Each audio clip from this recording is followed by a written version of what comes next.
तुषारहारधवला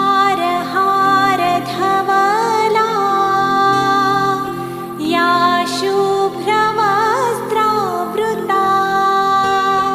या वीणावरदण्डमण्डितकरा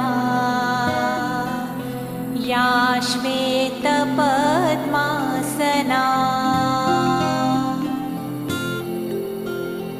या ब्रह्माच्युतशङ्कर प्रभृति